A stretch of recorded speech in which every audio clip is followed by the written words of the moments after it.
Ардақты ағайын, құрметті қазақ елі, баршаңызды келіп жеткен ұлыстың ұлы күні Наурыз мерекесімен шын жүректен құттықтаймыз. Әр жанұяда амандық болсын, ақ мол болсын, ырыс мол болсын, мереке құтты болсын.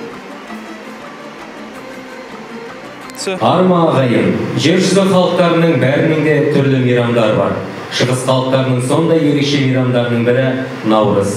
Наурыз келді, жайран қақты таңдырып, жап-жасыл болып кетті дүние шаңдырып, жақсылыққа жаршы болған Наурызым, сен өмірдің көктемісің мәңгілік.